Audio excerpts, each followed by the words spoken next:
To insha Allahu wani maganin naƙuda na mata, akwai wanda za ka ga musamman mutanenmu na ƙauye karkara, wanda za ka ga babu asibiti, babu wajejen da za a ce in mace za ta haihu an kai ta da wuri ta samu taimako na gaggawa. To za ka ga musamman a karkara muna da ƙarancin wannan gurare na kula da lafiya sosai. Insha Allahu wannan hanya ce da za a iya taimakawa mace lokacin da take fama da wannan al'amari na naƙuda kenan. To insha Allahu idan aka ga mace tana fama da wannan, zai yiwu ko matarka ko matar ɗan uwanka ko kuma dai ko ma dai a kusa ko a nesa, amma kuma Allah ya sa ana da damar da za a iya taimakawa akan wannan lalura. To insha Allahu ga shi nan mun bayar saboda Allah.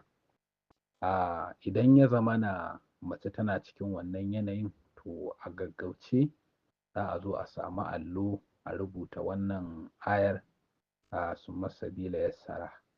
Wannan ayar da kuke gani, to insha Allahu ita ce ake rubuta ta a ƙafa 41, ƙafa 41 za a rubuta ta. Kuma sannan wannan insha Allahu indai mace za ta iya yi kafin in ta lura tana da wannan ta lura abun kamar haihuwar ta matso, al'ada za ta iya kai naƙuda za ta iya kama ta a kowane lokaci. To insha Allahu za ta iya sawa a riƙa mata wannan rubutun lokaci bayan lokaci, tana shan wannan rubutu in Allah ya yarda.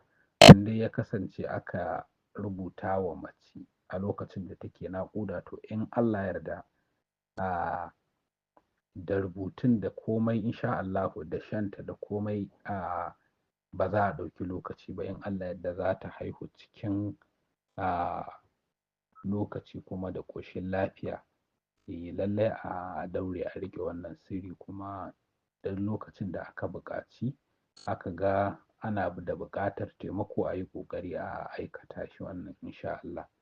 Don neman ƙarin bayani za a iya neman mu a 090 33 39 19 34 ko kuma wannan number waya da take sama insha Allah.